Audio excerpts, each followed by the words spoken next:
खूप जिल्ह्याचे police भरतीचे ground 11 February पासून स्टार्ट होत आहे. खूप मुलांना टेन्शन आलंय. मित्रांनो, आजचा व्हिडिओ आपला त्यावरच असेल. आता राहिलेले मोजून 8 ते 9 दिवस आपण काय करायचंय ग्राउंडच्या बाबतीत त्यावरच हा व्हिडिओ असेल. कुठली काळजी घ्यायची आणि राहिलेले दिवस कुठल्या गोष्टी करायच्यात जेणेकरून आपला परफॉर्मन्स चांगला पडेल आणि आपलं सिलेक्शन होईल. जे मी स्वतः केलंय आणि पहिल्याच भरतीत सिलेक्ट झालोय तेच तुम्हाला सांगणार आहे. चला वेळ न घालवता आपण सुरू करूया. खूप मुलांचं असतंय आता सर 9-10 दिवस राहिलेत आणि टेन्शन येतं. आता ग्राउंड वरती जायचंय, तिथं पळायचंय आणि माझा चांगला टाइम पडेल का, मनाची द्विधावस्था चालू आहे. मित्रांनो, गडबडू नका. एक 2-4च गोष्टी सांगतो तेवढ्या करा, 100% तुम्हाला रिझल्ट येईल. पहिलं म्हणजे मनाची तयारी ठेवा, ठीक आहे. आणि राहिलेले दिवस आता तुम्ही ग्राउंड करताय, तुमच्याकडे फक्त 8 ते 9 दिवस आहेत असं पकडा. आणि तुम्ही ग्राउंड वरती गेल्यानंतरून जास्त हार्ड वर्कआउट करू नका. मग ठीक आहे, गोळे जरी फेकताय तर नॉर्मल जेवढे रेग्युलर फेकताय त्यामध्ये फक्त तुम्हाला आता 5 ते 6 गोळे फेकायचे, त्यापेक्षा जास्त गोळे फेकायचे नाही.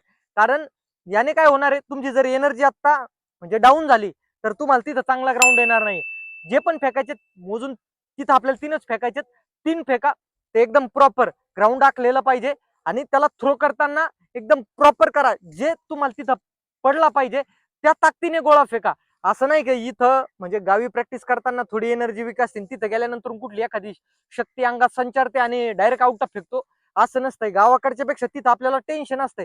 गावाकडे आपण रिलॅक्स असतोय. ह्या गोष्टीचा विचार करा आणि थ्रो करताना प्रॉपर जे तुम्हाला तिथं द्यायचंय ते इथे करा. आणि काळजीपूर्वक गोळा फेकताना काळजी घ्यायची. मुलींचंही तुम्हाला सांगतो, म्हणजे गडबडू नका तुम्ही. आता जे प्रॉपर सर्कल पाहिजे त्यामधून तुम्हाला गोळा थ्रो करायचा आहे. त्यानंतर विषय म्हणजे आपला 100 मीटरचा. मुंबईवाल्यांना, ज्या पण मुंबईला फॉर्म आहे त्यांनी स्पाइक यूज करायचे नाहीत, कारण की तुम्हाला स्पाइक यूज करू देणार नाहीत. जे पण नायगावला आणि मरोला ग्राउंड होणार आहे, एका दिवशी 9-9 हजार जर मुलं बोलवणार आहेत, मुली पण 5,000 समथिंग काहीतरी बोलवणार आहेत. जर एवढे लोक बोलवणार आहेत, जर तेवढ्यांना जर स्पाइक यूज केले त्या ग्राउंडचा धिंगाणा होणार आहे.